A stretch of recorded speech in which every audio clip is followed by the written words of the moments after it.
So after an extensive behavioral analysis of several hundred of hours of players from our sample and a much less rigorous but more casual analysis of popular live streams, it is safe to say that for the majority of players, the most important moment for both poker tells and behavioral information is without a doubt when a player checks their cards and their immediate action following that.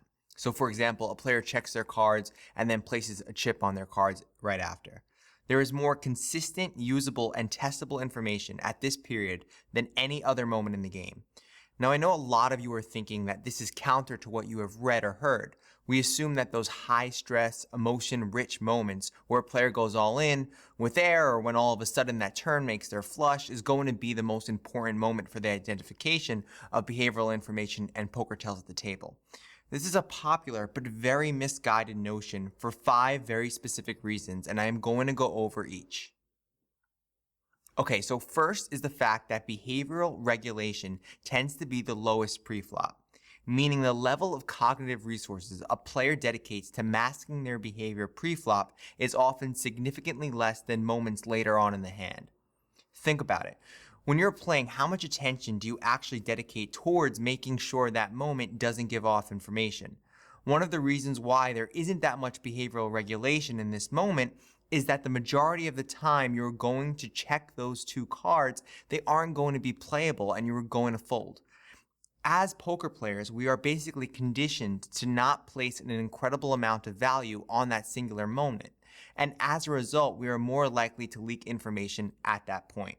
Also, in terms of the available poker education, there is very little accurate information about this moment and its value. Therefore, people really don't think they need to protect it. They really, really need to, though. Second is the consistency of this moment. When it comes to the identification of poker tells, you are looking for patterns or changes in behavior. In order to do this, you need multiple instances of that moment in order to use for comparison. For example, it would be easier to extract information from comparing a sample of 5 spots where a player bluffs on the river versus 5 spots where a player has the nuts on the river. The problem is getting those data points can take a significant amount of time. If you have video, it's easy to review, but practically doing this at the table is difficult. When it comes to card checking and the actions after, we often know exactly when a player is going to do this, and we can guarantee that it is going to happen every hand, giving us a very reliable amount of instances to compare. Third, pre-flop behavior forms the core of a player's line or story.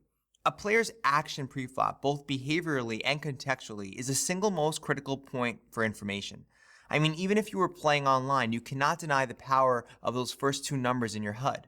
A lot of decision power comes from how often a player is involved and how often they are opening or 3-betting. It's the same exact thing when it comes to behaviors. If you were to show me an isolated moment where a player makes a large bet on the river and ask for an interpretation, the first thing I would do would be to ask you, let me see the card check period.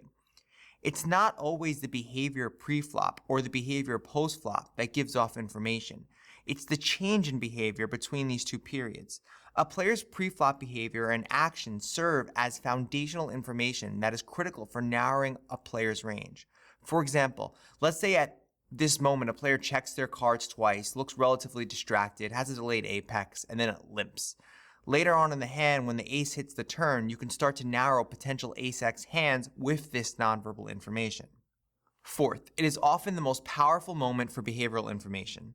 In previous videos, I discussed the difference between behavioral information and poker tells at the table. Behavioral information being useful information that you can use at the table, but not necessarily a poker tell or pattern behavior. Players openly display how focused they are, how they are thinking about the game via gaze direction, if they are experienced or not, all during this moment. Last but not least is testing. Using aggression, you can test your reads and assumptions for cheaper than any other period in the game. So basically, you think a specific behavior could be correlated with weakness. You raise the proper amount and watch carefully in order to determine if you picked up on something. Doing this pre-flop will be much cheaper and lower risk than doing this on later streets. Once you establish a solid read pre-flop, you can do a lot of things in position to extract more value out of certain opponents, especially aggressive ones.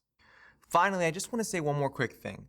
Some of you might be watching this and saying to yourself, I know this is not true in my game. I know that I breathe heavily or my neck bulges when I'm bluffing or something like that. Just because you have greater physiological arousal in more important moments, it doesn't mean that you're not giving away information pre. Ask yourself, how many times in a session do you actually experience a substantial increase in emotion versus how many times do you just simply check your cards? Also, some players with a high aptitude for reading behavior, who I refer to as the behavioral deviants, are very good at reading players but have no idea how. Whether they realize it or not, the foundation of a lot of their reads are pre-flop based on pre-flop behavior.